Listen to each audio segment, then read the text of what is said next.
Nous sommes ici. La Terre nous emmène de l'équinoxe d'automne au solstice d'hiver, que nous atteindrons dans 3 semaines. L'axe incliné de la Terre pointe toujours dans la même direction. Et la moitié nord de la Terre se détourne de plus en plus du Soleil. Actuellement, au cercle polaire, la nuit dure 20 heures, le jour 4 heures. L'horizon, à cette latitude, est presque parallèle au plan dans lequel la Terre circule autour du Soleil. À l'équateur, l'horizon est presque perpendiculaire à ce plan. Le soir, le Soleil plonge à angle droit sous l'horizon. Quand le Soleil vient de passer sous l'horizon, c'est le crépuscule.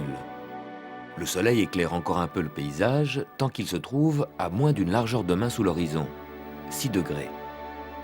Là où la plupart d'entre vous habitent, autour du 45e parallèle, le Soleil met 1 heure pour descendre à 6 degrés sous l'horizon. Le crépuscule dure donc 1 heure. Dans le Midi, à Tunis ou en Sicile, la trajectoire du Soleil est plus raide. Au bout d'une demi-heure déjà, le Soleil est descendu à 6 degrés au-dessous de l'horizon. Le crépuscule ne dure qu'une demi-heure. À l'équateur, en 20 minutes, il fait nuit. Au pôle Nord, 6 semaines de crépuscule.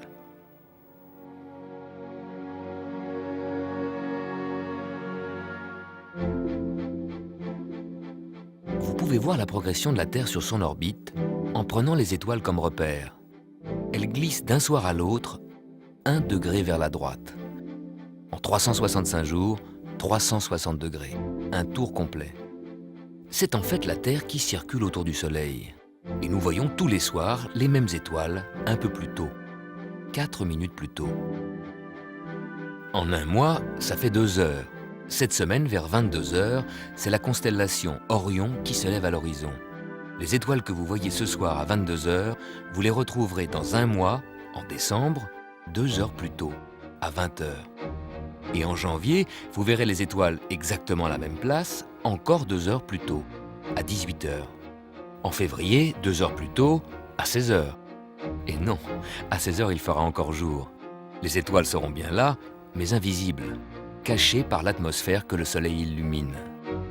Chaque mois, la Terre passe devant les mêmes étoiles 2 heures plus tôt. 2 heures pendant 12 mois, ça fait 24 heures, un jour complet. Donc dans un an, vous verrez les mêmes étoiles, à la même position, à la même heure qu'aujourd'hui. Les anciens lisaient l'heure dans les étoiles.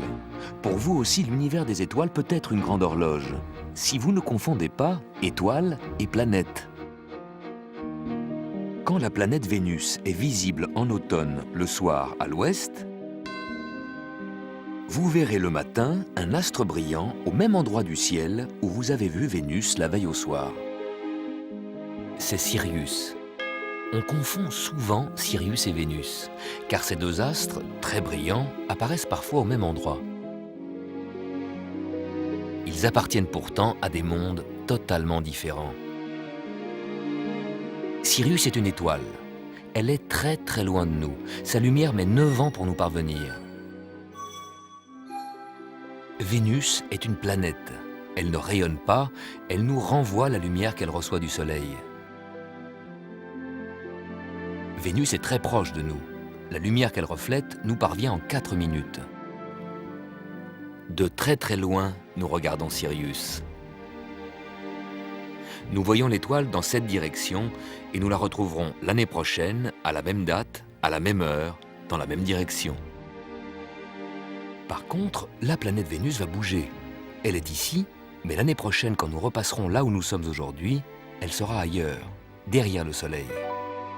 Pour que Terre et Vénus se retrouvent dans la même position, il faut qu'elles se pourchassent 8 ans.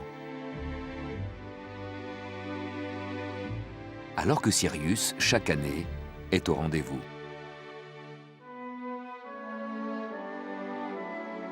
Est-ce qu'un jour, la planète Vénus va passer devant l'étoile Sirius?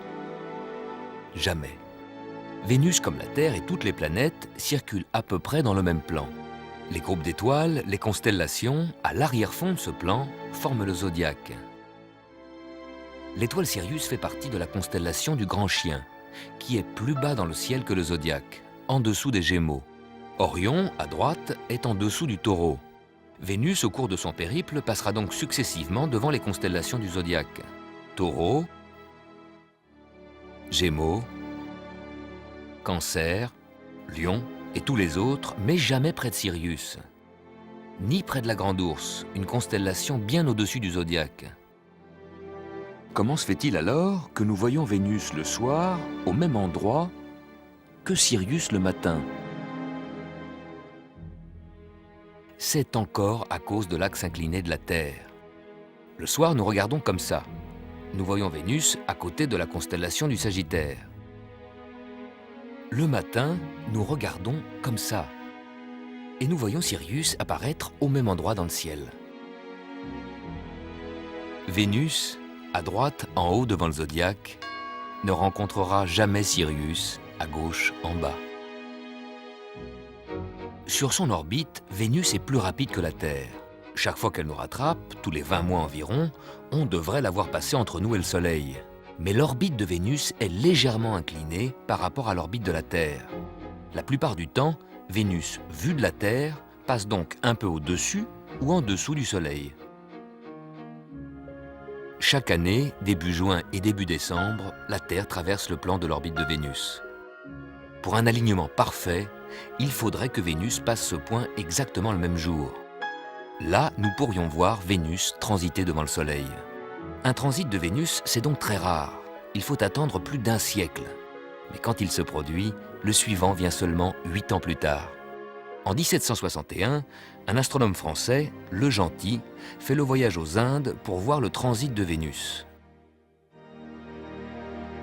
Un petit point noir qui en quelques heures passe devant le Soleil. Mais Le Gentil arrive en retard. Frustré et tenace, Le Gentil reste aux Indes. Il sait que 8 ans plus tard, Vénus, encore une fois, passera devant le Soleil. Pour vous, ce sera en 2004, puis en 2012.